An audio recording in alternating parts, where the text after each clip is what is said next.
Eu vou colocar um pouquinho de lado assim, porque dessa forma dá para as pessoas que estão assistindo verem e quem entrar eu posso também autorizar a participação. Todos veem? Sim, tô vendo direitinho.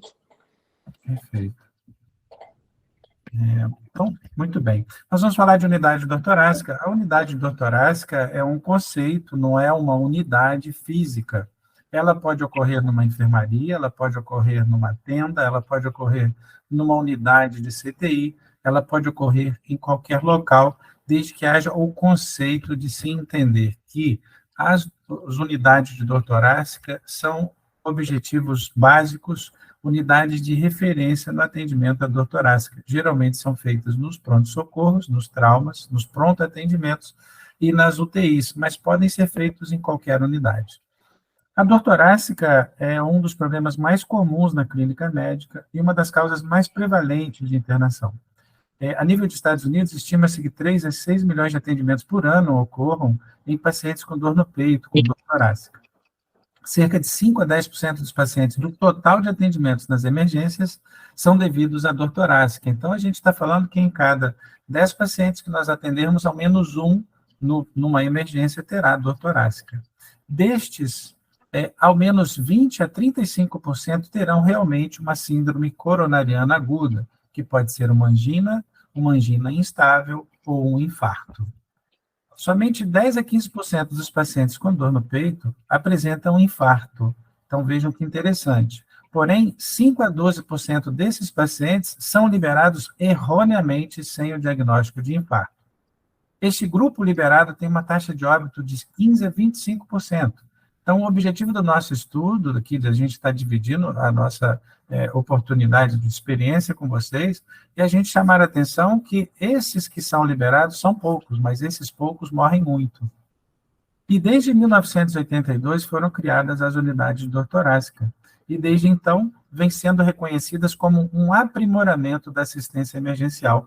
Por isso que a gente está aqui hoje debatendo sobre esse tema, que é um tema importante, né? De vez em quando eu permitir para entrar, vai parar um pouco a apresentação. Eu lamento, mas eu estou de host aqui, aí acontece. Qual é o objetivo da unidade de dor torácica? É reduzir o atraso intra-hospitalar para se identificar e começar o tratamento no paciente com síndrome coronariana aguda. Então, entre aqueles 10 pacientes, a gente está procurando aquele um que realmente tem a doença coronária, porque ele morre muito. Também prevenir a liberação inapropriada de pacientes com síndrome coronariana aguda, porque a gente viu que os que vão embora também morrem muito. Reduzir uma internação desnecessária. Hoje a gente trabalha muito com farmacoeconomia e a gente vê que ficar seriando enzimas, seriando eletro, ocupando o trauma e toda a equipe de saúde com um paciente que poderia ser dispensado com segurança, não há necessidade. E reduzir os custos médicos hospitalares das avaliações de paciente com dor torácica. Então, a gente começa definindo o que é uma dor torácica. Existem dois tipos, a dor típica e atípica. A dor típica ela é mediada por serotonina, bradicinina, histamina e adenosina, tem um caráter constritivo, compressão, de queimação, peso ou uma dor surda. Então, é aquele paciente que chega relatando, ele está sentindo um aperto no peito, uma queimação no peito, como se tivesse um peso comprimindo o tórax dele. Essa é a dor típica. E a dor atípica? Muitas vezes o paciente relata uma facada, uma pontada, uma piora ao respirar, uma dor aguda, e às vezes a gente libera esse paciente sem valorizar. Mas vejo que estatisticamente essa dor atípica corresponde a 2/3, a 1/3 dos pacientes atendidos no pronto-socorro. Então, vamos começar a valorizar doentes que têm dor atípica também. Nós vamos ver isso ao longo da apresentação. E a localização da dor? Então, nós vimos a característica da dor, o tipo de dor. Vamos ver a localização. Existe a localização típica, que é no ombro esquerdo, no pescoço mais do lado esquerdo, na face ou nos dentes, na região interescapular e na região epigástrica. Essa é tida como uma dor típica de localização típica. E a dor atípica, quando é no ombro direito ou no hemitórax direito, como a gente pode ver aqui nessa figura. Mas a gente lembra que o infarto de ventrículo direito, de coronária direita, o infarto relacionado a uma circunflexia dominante pode ter essa manifestação. Os fatores desencadeantes clássicos estão aqui nessa figura. É um paciente que sente a dor após um exercício, ou após uma excitação como a bolsa de valores, após um estresse, num ambiente frio e após uma refeição copiosa. E a dor atípica, geralmente é aquele paciente que sente uma dor no peito, mesmo em repouso ou deitado. Nós vamos ver a importância desses fatores desencadeantes na hora da gente definir qual rota esse paciente vai ter. Então, é por isso que a gente está aqui abordando. As causas de dor torácica, nós vamos falar de cada sistema que pode promover dor torácica e depois nós vamos dividi-las em rotas tipo 1, 2, 3, 4 e 5. Então, no sistema cardíaco, a gente tem angina instável, ou angina de repouso, que é uma angina mais grave, o infarto e as valvopatias, principalmente a doença aórtica, que pode trazer ao paciente uma pressão torácica retroesternal, uma queimação, uma irradiação para o braço, muitas vezes precipitada pelo exercício, tem durações curtas, muitas vezes elas são intermitentes, e a gente percebe uma associação com a falta de ar, com a fraqueza, náuseas e vômitos. Então, o sistema cardíaco tem uma apresentação bem característica. No sistema cardíaco, temos uma outra apresentação que não é tão típica, que é a pericardite. Eu trago o eletro aqui somente para a gente poder assim, deixar de uma forma bem elucidativa, que a pericardite é uma dor aguda, muitas vezes relacionada à respiração, ela tem uma duração variável e a gente naturalmente vai ouvir ou um atrito pericárdico ou um atrito pleuropericárdico, como se fosse o roçar de um couro. Quando a gente ouve um couro passando no outro, a gente tem esse ruído. Ou como se a gente ouvisse um farfalhar dos cabelos próximo à orelha, seria mais ou menos esse ruído.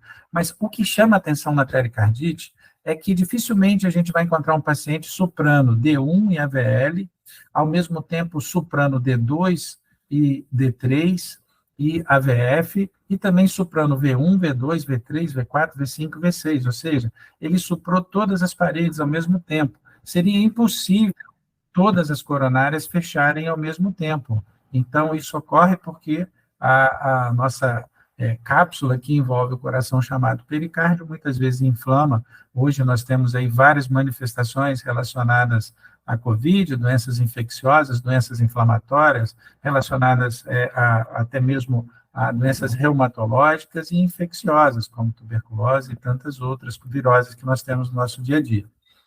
No sistema vascular, nós temos aí o hematoma dissecante ou a dissecção aórtica, temos aí o Pedro participando conosco na vascular, e é importante a gente perceber que são dores do sistema vascular são diferentes. É uma dor excruciante, muitas vezes ela é uma dor de início abrupto, e na parte anterior do tórax, a gente diz que ela é transfixante, não é? Ela começa na frente do tórax e cruza para a região posterior, irradiando-se para o dorso. Geralmente em um contexto de hipertensão ou de um distúrbio do tecido conjuntivo, como muitas vezes síndrome de Marfan ou outras vasculopatias. Mas vejam que a dor é totalmente diferente da pericardite, totalmente diferente do infarto, mas ali no pronto-socorro, na unidade de terapia intensiva, no nosso dia a dia, a gente tem que estar com essas ideias da unidade de dor torácica na mente. E o embolismo pulmonar, no sistema vascular também, a gente sabe que ele tem uma apresentação diferente. O paciente tem um início, uma dispneia e uma dor geralmente pleurítica, associada ao infarto pulmonar.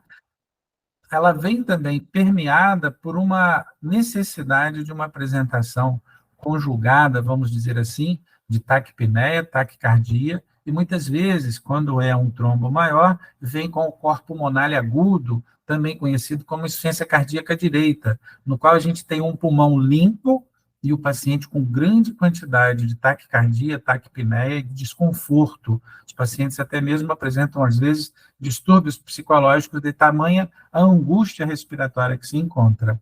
Quando a gente vai procurar, a gente sempre acha a tríade de Virchow, né? São pacientes que têm algum histórico, algum câncer, alguma trombose venosa, algum processo que trouxe o fato dele ficar acamado, uma fratura, algum processo que trouxe a hiperviscosidade, a estase sanguínea e o processo que foi facilitador do tromboembolismo. Quando a gente caminha para a causa pulmonar também, a gente tem aí a pneumonia. A pneumonia, ela tem um relacionamento muito grande com o atrito pleural. A gente consegue ouvir esse ruído no exame físico, geralmente relacionado a um processo breve. A pleurite acaba trazendo uma certa aderência e esse processo acaba levando a uma dispneia, a uma constricção de todos os pulmões nesse aspecto. Então, a gente chama atenção aqui, porque estamos na região de petróleo, e é muito comum a aspiração de derivado do petróleo. E esses pacientes, eles cursam como se fosse uma broncoaspiração. Então, eu chamo atenção aqui, o slide está pequenininho, mas eu chamo atenção porque a gente vê aqui ambas as bases como um processo aspirativo, e a gente pode presenciar isso no nosso dia a dia, no atendimento, que são os pacientes que aspiraram derivados de petróleo, jateadores de areia, que a gente tem aí muitos trabalhando nas docas, né? Então, é importante chamar atenção para esse aspecto. E a gente dando continuidade no sistema pulmonar, nós temos também o pneumotórax espontâneo. Eu não pude ampliar totalmente o slide, mas acho que agora já entraram bastante pessoas, e eu acho que a gente podia já ganhar aqui, porque eu acho importante essa imagem. Me deem permissão para mostrar a imagem, que eu acho que é importante. Então, quando a gente olha essa radiografia aqui, a gente vê que o pulmão esquerdo está cinza e o pulmão direito está totalmente radiopaco. O que a gente percebe? A gente percebe uma linha tênue de pneumotórax. Quando a gente olha mais de perto no spot aqui, a gente vê um marca-passo com um cabo aqui chegando na cava superior, mas aqui na setinha a gente vê uma linha de pneumotórax empurrando, assim, o mediastino para o lado esquerdo. Quando a gente vem para essa outra radiografia, que é de um outro paciente, a gente vê o oposto, não é?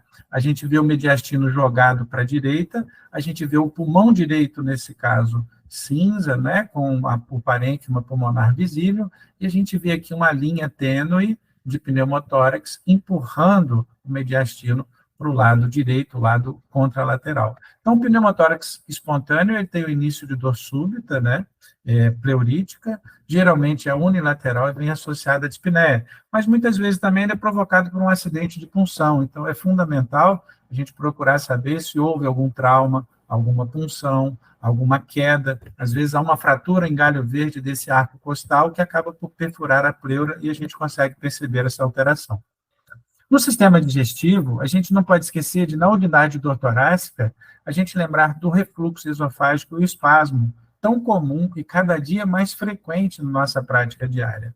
Aqui a gente tem uma radiografia de esôfago, estômago, duodeno, apresentando aqui a constricção promovida pelo espasmo esofagiano, e vejam que isso daqui é uma coisa muito dolorosa. Geralmente é um desconforto em queimação exatamente atrás do externo, com duração de 10 a 60 minutos, agravada por refeições pesadas, refeições copiosas, refeições ricas em açúcares ou gorduras, e geralmente aliviada por antiácidos. Mas detalhe, o espasmo esofagiano cede aos nitratos, isordil, sustrates, sublinguais, e cede também até mesmo aos antiácidos. Então, isso acaba trazendo uma confusão para a gente se o paciente está sendo anginoso ou um espasmo esofágico. A úlcera péptica, ela tem uma relação muito grande com a dispepsia, uma queimação epigástrica subesternal prolongada, e o paciente geralmente conta que já vem há tempos sentindo esses sintomas e é aliviada por antiácidos ou por alimentos quando tem localização duodenal. Ainda continuando nas causas de dor torácica, eu vou pedir permissão para eu minimizar aqui, porque eu preciso de autorizar uma pessoa que pediu para entrar. Voltando aqui para a apresentação, eu vou ampliar de novo. Vou ter que minimizar de novo, que outra pessoa pediu para entrar. Infelizmente, eu sou o host e eu que tenho que permitir. Então, outra causa de dor torácica é a doença de via biliar. É uma dor prolongada, epigástrica, e geralmente no quadrante superior direito ou epigástrico, não provocada ou referida após as refeições. Geralmente, ela tem relação com algum alimento gorduroso. Essa dor, ela é relacionada muitas vezes também à pancreatite, que vai ocupar O outro extremo, ou seja, ao invés de ocupar o hipocôndrio direito, ela vai exatamente para o hipocôndrio esquerdo ou epigástreo, e tem geralmente relação com o álcool, com a hipertrigliceridemia, muitas vezes a gente esquece, e também a utilização de medicações, porque muitas vezes esse paciente é um paciente que já utiliza vários antidiabéticos, já utiliza vários medicamentos anti-inflamatórios, e estes competem pelo pâncreas e acaba promovendo também uma pancreatite, não esquecendo também a doença, né, relacionada à cabeça do pâncreas e muitas vezes a própria colelitíase. No sistema músculo-esquelético, a gente já vem caminhando para o final dos sistemas, a gente tem a costocondrite, também chamada de síndrome de Tietze, que tem um início súbito de dor intensa, e o diagnóstico é feito pela compressão aqui da cartilagem do manúbrio, do externo, do apêndice tifoide. A gente consegue, ao comprimir essa região, fazer o diagnóstico sem necessidade de tomografia, de outro exame, porque é uma dor localizada, ela é intensa e fugaz, e ela é reproduzida pela compressão, pela pressão que a gente faz nesses espaços. Então, é importante a gente entender essa manifestação. A doença do disco cervical geralmente se manifesta por uma parestesia precocemente percebida pelos pacientes nos membros superiores, geralmente o membro superior esquerdo, sempre, geralmente precipitada por tensão e por uma postura repetidas vezes de movimento do pescoço, trazendo essa dor, relato de torcicolo, é uma dor bem diferente. Ainda chegando na causa de dor torácica e aproximando já da apresentação dessa parte dos sistemas, a gente não pode esquecer do herpes zoster, tão frequente em nosso dia a dia. Eu lembro aqui que hoje a gente tem estudos mostrando a incidência do herpes zoster aumentando a morte por doença cardiovascular, existe uma relação estreita nesse processo infeccioso inflamatório, é uma dor em queimação prolongada com distribuição em todo o dermátomo daquela localização, e tem um rush vesicular sempre acompanhando o nervo daquele dermátomo. Aqui a gente chama a atenção da assistência de enfermagem, que todas essas manifestações que eu falei, junto com a equipe de nutrição, de fisioterapia, os técnicos, a equipe multidisciplinar, muitas vezes, na correria, a gente passa, sem perceber, às vezes, uma pequena vesícula do herpes zoster, uma pequena manifestação de um espasmo esofagiano. Então, é importante a gente perceber que tudo que a gente falou até aqui agora não usou tomografia, não usou nenhum tipo de ressonância, de eco beira-leito. A gente está falando daquele atendimento ali, colher a história, ouvir a equipe de saúde. No sistema psicológico, a gente tem a síndrome do pânico, e a gente sabe que o pânico tem muitos sintomas, né? Taquicardia, sudorese, falta de ar, pressão na cabeça, ondas de calor, tontura, mas o que resume a síndrome do pânico é exatamente a sensação de morte iminente, é a sensação de pavor que o nosso paciente apresenta. Então, se eu pudesse, na minha vivência, resumir na unidade doutorásica, se você tem um paciente com pavor, comece a desconfiar que ele pode estar com quadro associado de síndrome do pânico, e a gente precisa de tratar desse paciente também. A gente, já caminhando agora para os marcadores de necrose miocárdica, a gente não vai ficar comentando muito aqui, mas é importante a gente entender que no nosso protocolo, que nós vamos discutir em breve, é necessário que faça-se a dosagem seriada.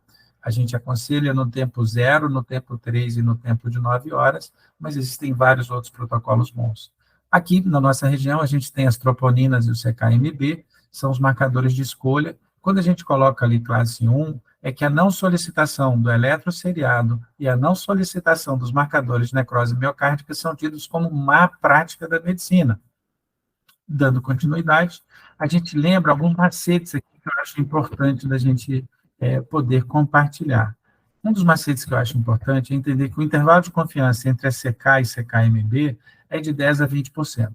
Então, vamos supor que eu tenho uma CK total de 200. A minha CKMB vai ter que estar, no máximo, em 40. Mas se eu achar uma CKMB de 100 e uma CK total de 200, com certeza é algum tipo de processo que não está relacionado ao coração. É um problema muscular, hepático, pulmonar, algum tipo de uso de anabolizante, rabdomiólise, algum acidente, alguma coisa, mas está fora do intervalo de confiança de 10% a 20%. Então, isso é importante da gente entender, e essas dosagens precisam de ser comparativas, porque elas são quantitativas. No critério da troponina, é um fator prognóstico independente. Eu lembro que a troponina, ela também se eleva na insuficiência cardíaca, ela também se eleva em outras doenças hepáticas e pulmonares, e o padrão ouro é a troponina quantitativa e não qualitativa. Infelizmente, por enquanto, a nossa troponina, ela é qualitativa, positiva ou negativa, mas o ideal é que a gente dosasse os valores. Só para ficar fácil de entender, você pode chegar para um paciente e perguntar, você fuma? Ele pode dizer sim ou não. Isso é qualitativo. Agora, se ele te disser, olha, eu fumo 2 maços por dia há 40 anos, é totalmente diferente do que quando comparado a um paciente que só fuma quando bebe. Então, é importante a gente ter o quantitativo do nosso paciente. Por isso eu chamei tanta atenção nesse aspecto. No nosso dia a dia, a gente costuma explicar que se a troponina está positiva, é um fator. A gente precisa de ter alteração eletrocardiográfica e dor para a gente poder chegar a uma suspeição bem verdadeira. Então, como é que vai ser a avaliação do eletro, não é? O eletro, ele deve ser realizado em até 10 minutos. E quando seriado, vejam bem, quando seriado e feito em até 10 minutos, ele tem 50% de sensibilidade. É uma sensibilidade muito baixa do eletro, mas é um instrumento de fácil realização.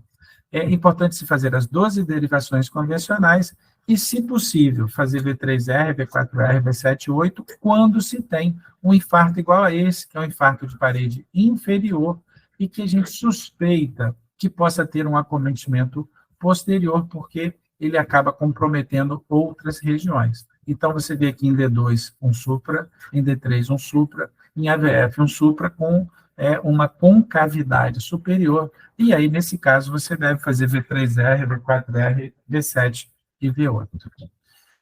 Falando de supradesnível de ST, eu acho que é muito importante para a gente conversar sobre a unidade de dor torácica, a gente entender que nas derivações precordiais, para a gente falar que há um supradesnível de ST, a gente precisa de ter uma elevação de 2 milímetros, ou seja, 2 quadradinhos pequenos.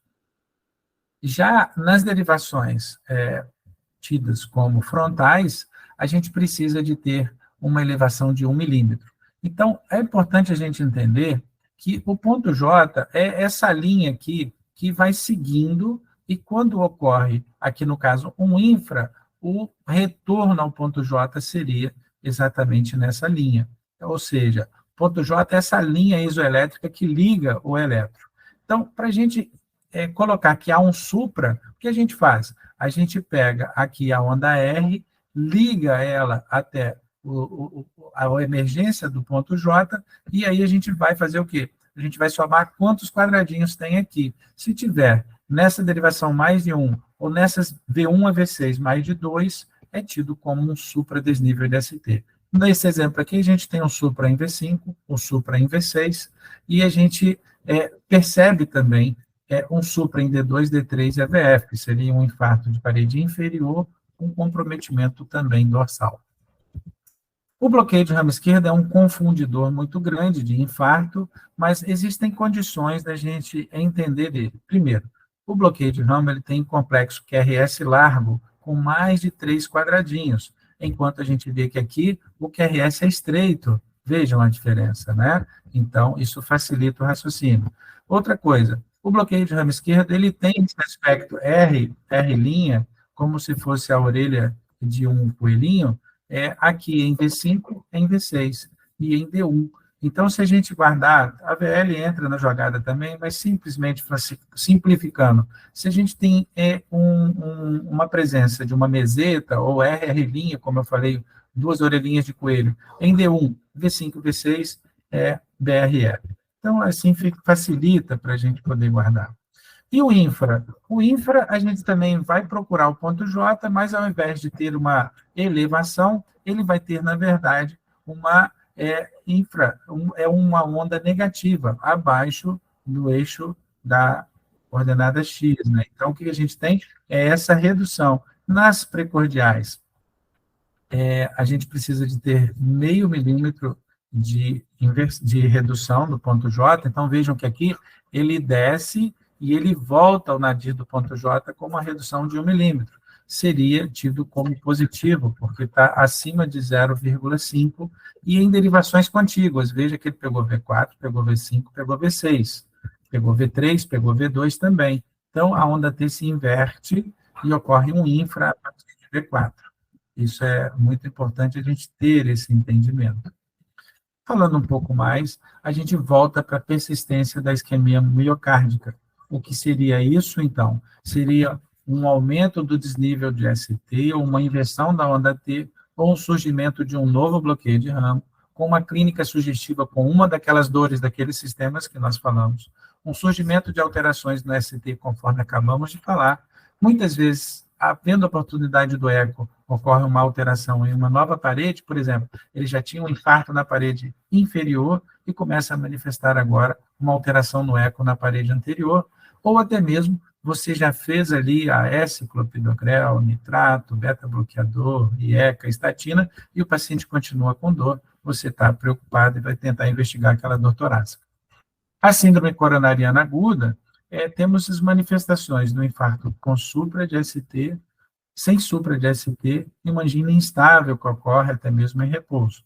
Temos alguns testes funcionais que podem ser pedidos, como teste ergométrico, teste de esforço, o eco de estresse ou a cintilografia miocárdica, e a angiotomografia ainda não ocupa esse espaço porque ela não é um teste funcional. Eu coloquei aqui de propósito porque hoje existe um modismo muito grande, mas a angio-TC tem sua boa indicação em momentos apropriados, que não é nesse momento aqui. A avaliação imediata, como a gente falou, tem que ser feita em 10 minutos até rodar um eletro. Nesse meio tempo, você vai fazer uma anamnese, um exame físico breve e direcionado, conforme a gente conversou aqui. Vai colher dados vitais, toda a equipe de saúde pode fazer isso, coletar a saturação de oxigênio, fazer um eletro, pegar um acesso venoso, colher os marcadores de lesão miocárdica, eletrólitos e coagulação, se necessários, e fazer um raio-x do tórax quando suspeitado. Caminhando um pouco mais, a gente já chega no tratamento. O tratamento geral imediato tem várias mnemônicas. A mnemônica que eu mais gosto é Monacheb. Monacheb é morfina, oxigênio, nitrato, AS, clopidogrel, heparina, estatina e beta-bloqueador. Se você conseguir, preencher o Monacheb do seu paciente, com certeza você vai estar protegendo a artéria culpada e você vai ter um resultado melhor. Então, guardemos essa mnemônica. Na unidade de dor torácica, você está lá tenso, o que eu tenho que fazer mesmo? Monacheb. A morfina, não vou me ater a falar aqui, isso vai ficar no protocolo. O oxigênio, a gente lembra da importância da fisioterapia. Quantos casos como esse, a gente lembra que a utilização do oxigênio nasal ou em máscara e a apresentação da ventilação não invasiva através de CPAP ou BIPAP salva vidas, evita o edema agudo de pulmão e melhora toda aquela angústia que o paciente está apresentando. A morfina é usada em casos em que, após 3 doses de nitrato, houve fracasso. Então, lembrando que a morfina é a primeira do nome, mas é a última que deve ser usada. O nitrato a gente pode usar sublingual enquanto prepara a nitroglicerina injetável, que é o Tridil. O AS a gente já sabe a dose, o clopidogrel a gente já sabe a dose de ataque, geralmente são 300 miligramas e manutenção com 75. Tem suas contraindicações. Aqui eu chamo a atenção de uma artéria ocluída e depois essa descendente anterior foi aberta e a gente vê aqui ela recanalizada. Isso é o que a gente chama de angioplastia primária, angioplastia que a gente faz logo no início. A heparina, geralmente a gente utiliza a enoxaparina, ou não havendo, a gente pode usar a heparina comum, aquela que todos nós conhecemos, diluindo 5 ml em 245 e correndo mais ou menos a 11 ml hora. A estatina, temos as de preferência, mas podemos usar a simvastatina, ela não é o patinho feio do tratamento, e temos os beta-bloqueadores. O principal, no caso, é o metoprolol, e a gente pode utilizar bisoprolol, a gente pode usar outros, mas geralmente também a gente tem atenolol e carvedilol. Havendo contraindicação, a gente pode usar os bloqueadores de canal de cálcio e muitos outros medicamentos. E a gente já entra agora no protocolo de trombolítico do infarto. Não vou ficar falando sobre as contraindicações, depois a gente pode ler, mas é importante a gente entender que o paciente que tem alto risco de sangramento, ninguém vai fazer trombolítico nesse paciente. O protocolo de trombolítico é importante a gente monitorizar a pressão, frequência cardíaca, frequência respiratória, nível de consciência e diurese, e termos uma equipe ao lado desse paciente, fazendo o procedimento. Não dá para você correr um trombolítico e ir atender outro paciente. É fundamental que hajam profissionais da área de saúde compulsivos e frenéticos ao lado do paciente. A forma de diluição, geralmente eu recomendo a RTPA acelerado, que é o Actilise. A streptokinase a gente não usa mais, a gente nem tem mais facilidade de encontrar, mas existem alguns serviços que ainda têm. E a gente lembra que, ao usar a RTPA, nos 2 primeiros dias há um consumo da proteína C e S, fazendo com que, após o fim do uso da RTPA, ocorre um processo de trombogênese. E para segurar isso, a gente precisa sempre de lembrar de fazer a heparina. E eu percebo que muitas vezes a gente lembra de fazer o trombolítico, mas esquece de proteger esse paciente, ele acaba ocluindo ramos menores, ramos mais à frente da artéria principal. Aqui a gente lembra que pacientes com Hasbled, que a gente vai mostrar essa escala daqui a pouco elevada, não devem receber trombolítico, e, de preferência, como o omeprazol compete pelo citocromo P450, preferir usar ranitidina quando tiver nessa fase inicial, porque se transforma num melhor respondedor ao clopidogrel. Diabéticos sempre consideraram angioplastia e atividades mais invasivas, mesmo com trombolítico, e a gente dá continuidade aqui, mas chama atenção que o sítio mais comum de sangramento é o trato gastrointestinal. Não vai ser gengiva, não vai ser o trato urinário, geralmente é o trato gastrointestinal, e a gente tem dificuldade na exteriorização desse sangramento, então ficar atento à dor epigástrica após usar trombolítico, ou uma dor tipo cólica no abdômen após o uso do trombolítico. A gente não vai parar para conversar sobre o Hasbled, é uma escala que você vai colocando pontos, e acima de 3, esse paciente tem alto risco de sangramento.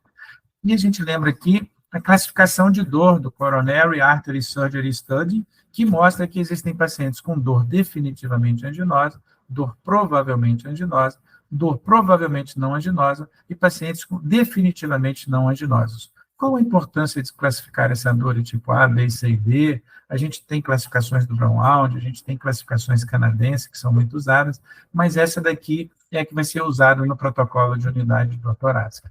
Não se preocupe com esse slide esquisito, a gente não vai ficar falando dele agora, a gente só vai explicar que existe a rota 1, a rota 2, a rota 3, 4 e 5, que vão nos deixar condições de ou ficar com o paciente ou dar alta para ele. Então, a rota tipo 1, a gente vai ficar com um paciente que é um paciente com dor típica, aquela dor tipo A, lembram que a gente acabou de falar, um eletro com supra ou com um novo BRE. Esse paciente fica com a gente, ou ele vai fazer angioplastia, ou ele vai fazer trombólise, ou, muitas vezes, passou o tempo, mais de 6 horas com dor, a gente faz o tratamento conservador. Se ele vier a ter um novo evento isquêmico, pode-se fazer mesmo com delta-T acima de 6 horas. O tempo de dor, né? Acima de 6 horas. Aqui só um exemplo de um balão comprimindo, sendo balonado para espremer aqui a placa de gordura, depois é armado o stent, que funciona como um túnel, e aí o sangue volta a passar nesse paciente, isso é chamado de angioplastia primária. A rota tipo 2 é um paciente que tem infra, ele já não tem supra, ele já tem uma dor não tão típica, pode ser tipo A ou tipo B, e aí o que a gente faz? Esse a gente vai ter que seriar, a gente vai fazer as enzimas igual ao anterior, vai observar no tempo 0, no tempo 3, no tempo 9, vai procurar ver se tem como colocar ele no CTI, vai avaliar se tem condições de fazer avaliações e considerar um cateterismo precoce, porque como ele tem infra, ele não vai receber trombolítico, mas vai ficar conosco. Então, a rota 1 fica conosco, trombolítico. Rota 2 é em infra, a gente vai fazer a avaliação e tentar fazer um cateterismo precoce. Rota tipo 3 é uma dor tipo C, uma dor inespecífica, tem um eletro normal ou um eletro pouco expressivo. Esse paciente geralmente vai permanecer na unidade torácica por 6 horas. Você vai fazer eletro, troponina e enzima. Não alterou a enzima, você teve exames normais, você vai dar alta para esse paciente, pode transferir para um UTI cardiológico ou não, mas não é um paciente que você precise necessariamente de ficar com ele, porque é um paciente que você curvou no tempo 0 e no tempo 6 e não apresentou dor. A rota tipo 4 é um paciente que tem suspeita de doença embólica, porém não cardiológica, que seria suspeita de TEP, ou dissecção de aorta. A gente vai falar sobre TEP num outro dia, e a gente vai explicar que é feita a trombólise parecida com aquela da RTPA do infarto, e a suspeita de dissecção é o outro extremo, no qual a gente vai tentar fazer com que esse paciente não sangre. Como é feita, então, a rota 2, a rota 4? É o mesmo esquema da rota 2. Vai fazer marcadores de necrose, se são negativos, a sua suspeita de embolia se reforça, ou a sua suspeita de dissecção se reforça. Você vai fazer raio-x de tórax, eco, angiotomografia para afastar a embolia pulmonar, e até mesmo a ressonância de tórax ou tomografia de tórax, também para afastar aneurisma dissecante, hematoma dissecante da aorta, DBICS 1, DBICS 2, e por aí a gente vai. E, quando possível, o cateterismo ou eco transesofágico. Se tem forte suspeita de TEP ou de dissecção aguda aórtica, tem que transferir para a UTI e chamar a vascular, a angiologia, para nos ajudar. A dor tipo 5 é uma dor tipo D, ou seja, uma dor totalmente atípica, com eletro normal ou inespecífico. Você pode dar alta para esse paciente.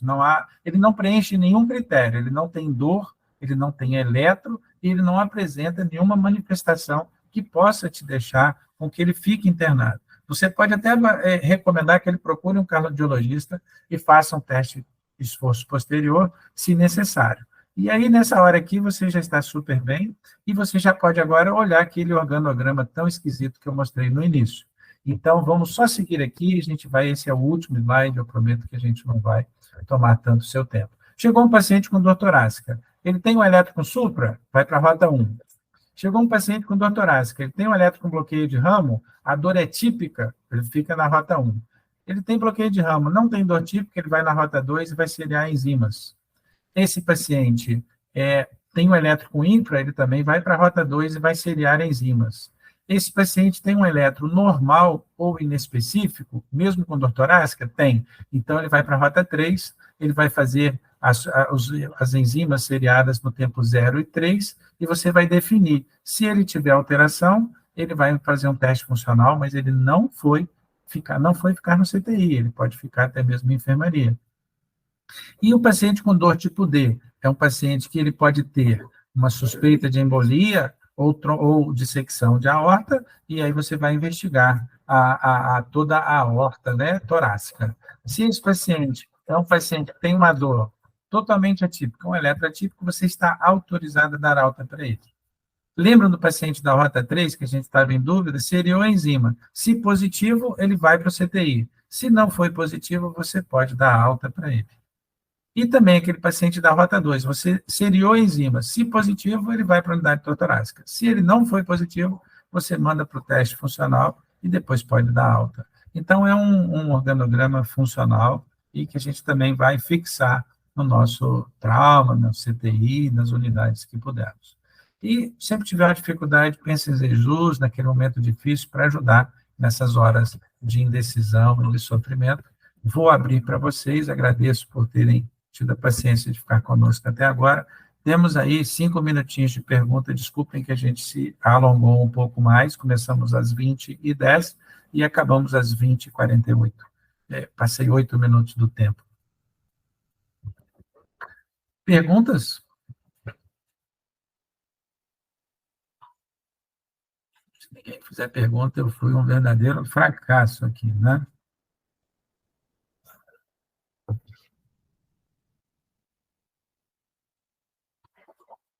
Eu acho que todo mundo entendeu tudo ou todo mundo entendeu nada. As duas opções. Vou aproveitar para te agradecer enquanto ninguém faz nada. Queria agradecer de você ter se disposto a fazer essa primeira aula. E acho que ficou bom, porque ficou uma forma resumida para todo mundo. Eu acho que todo mundo conseguiu entender bem. E, assim, é bom para a gente começar a ter o hábito para as próximas semanas, todo mundo poder participar. Quem não puder, depois a gente vê também de deixar gravado. Mas eu acho que participar ao vivo é melhor, que acaba tendo mais compromisso. Porque senão acaba a gente deixando para lá com o filho, né? Família, plantão, acaba deixando e não assistindo. Tá? Mas muito obrigada, Sérgio. Obrigada a todo mundo que compareceu. Tá? Obrigado a todos vocês. Fala, Jaque. O engraçado é que às vezes na prática, né, a gente não consegue colocar isso em prática, né? E às vezes, tendo esse tipo de conteúdo, eu acho que vai facilitar, vai ajudar bastante. A gente tem pego muito espaço, estou um pouco rouca, por isso estou falando assim. Quando o senhor mostrou o organograma, e aí você olha o organograma, você acha simples, mas na hora do atendimento, talvez para você definir qual rota utilizar, eu acho que essa é a questão. Às vezes o paciente está na hipodermia, a gente fala qual rota? Será que era a rota A e já é direto para a coronariana? Ou será que é a B, aguarda na hipodermia para fazer? E aí eu acho que agora vai ser bacana. Foi boa a aula. A ideia é encadernar. Eu tenho certeza que, depois de hoje, a gente vai enxergar um doente com dor torácica de outra forma, porque abre o pensamento. E a gente vai esquecendo, porque a gente não lida toda hora com dor torácica, né? Então, é importante, assim, que vocês participem, tenham perguntas, tragam dúvidas, mas a ideia é que todo mundo entenda por que a gente fica naquela correria quando tem um paciente, porque você tem 10 minutos para definir e cada minuto daquele é tecido miocárdico que ele vai perder se ele for um dos 10% dos pacientes que tem a síndrome coronariana que realmente está infartando. Então, por isso que é bom ter esse processo ali de conseguir estar na tela do computador, estar arquivado de forma para você poder folhear, estar fixado em algum lugar para você consultar e falar, peraí, como é que é mesmo? E com o tempo a gente vai padronizando. Eu lembro que não é o melhor protocolo do mundo, mas é o mais usual. Então, por isso que a gente sempre vai fazer apresentações estilo como trato. Sei que a gente demorou muito, mas a primeira aula era de propósito, ela realmente tem que ser assim, mas a gente vai falar sobre infarto, sobre embolia, a gente vai falar sobre as mesmas doenças que foram faladas ali, a gente vai falar em outros momentos de maneira mais detalhada, mais curta para abrir para perguntas, né? Vamos falar de medicações, essa coisa toda que foi falada bem rápido hoje. Alguma pergunta? Bárbara gostaria de fazer algum comentário, é nossa também convidada especial. Alguém que gostaria de comentar? Fique à vontade, senão a gente vai terminar e ninguém interagiu com a gente. Boa noite, pessoal. Eu achei uma iniciativa muito boa, né? Gostei aqui da aula. Vou estar estudando um pouco mais, né? Acho que seria legal encadernar, como você falou. Mas eu não coloco muito o áudio por causa do meu filho, que ele fica gritando aqui em alguns momentos. Aproveitei esse momento que ele ficou quietinho. Mas foi muito bom e já estou animada para as próximas, tá bom? Boa noite. Muito obrigado, Bárbara. A Marina tem uma pergunta. Marina, fica à vontade. Obrigado pela pergunta. Noite. Então, esse material vai ser passado para a gente, igual que você vai encadernar. Eu estava até perguntando esses dias os protocolos do hospital para a gente poder dar uma estudada, né? Que eu tenho 2 anos no hospital só. E esse material seria interessante se fosse passado para todo mundo. Marina, esse material vai ficar nas áreas de trabalho. Quem quiser pode pegar um pendrive e copiar. Se quiser, pode pegar o que está encadernado e também xerocar, né? Fica à vontade. E qualquer dúvida, qualquer necessidade, procura a sua coordenadora, ela vai te dar todo o material desta e das outras apresentações. A gente vai disponibilizar primeiro esse, da segunda, até completar os 20 temas. E, havendo a necessidade da doutora Priscila, da Bárbara, do Gleison, por exemplo, falar, olha, vamos intensificar ou vamos mudar o tema, vai ser feito também. Então, não é nada engessado. Eu acho que a gente pode até mandar depois, Sérgio, os protocolos nos grupos de WhatsApp, para a pessoa ter no celular, que hoje acaba que o celular é tipo uma carteira, um tudo de todo mundo. Então, eu acho interessante que aí, às vezes, não tem nada para fazer, ao invés de ver o Instagram, dá uma olhadinha no protocolo. Sem problema. Eu passo e a Bárbara distribui. Ok? Clarissa, com você a pergunta. Tá mudo, Clarissa. Oi! Então, não, na verdade, não é uma pergunta. Na verdade, é um agradecimento, porque é muito incomum, né? Às vezes nós técnicos de enfermagem, a gente ter esse aprendizado, né? Geralmente é os médicos, enfermagem, e aí aos pouquinhos vão passando para a gente, assim como você faz com a gente nos rounds, né? Então, isso é muito legal, quero agradecer. E foi muito bom também porque eu perdi o meu pai, né, com infarto do miocárdio, e eu aprendi qual foi o caminho que foi feito, inclusive da pancreatite, porque meu pai faleceu por conta, ele tinha colocado cisterna e depois ele teve um problema que foi a pancreatite, que acabou levando ele ao óbito. Então, assim, foi muito bom porque eu consegui hoje ver o que aconteceu com meu pai na real, entendeu? Então, queria muito agradecer. Obrigada, Sérgio, Priscila, Bárbara, Jaque. Obrigadão. Até amanhã. Nós é que agradecemos, a gente reforça que nenhuma instituição é forte se todos não estiverem integrados. Então, não existe a capacidade de um profissional de saúde se sentir parte integrante e se isolar ao mesmo tempo. Então, é o todo que dá o resultado. Então, eu costumo dizer que é o capital intelectual da unidade que faz aquela unidade ser boa. Vou dar um exemplo. Por que o Einstein é tão bom? Porque ele tem bons profissionais, ele tem um capital intelectual bom. Não é porque a hotelaria dele é melhor, não é porque ele tem os melhores equipamentos. Ele é melhor porque ele tem o melhor corpo clínico em tudo. Então, é por isso que o Einstein é tão bom, porque tem um bom capital intelectual. Então, não adianta nada a gente ficar ali no CTI e não dividir, não adianta nada as pessoas não dividirem. Então, o importante é a gente dividir o capital intelectual, e assim a unidade cresce e o hospital fortalece e a saúde do município de Búzios vai crescendo.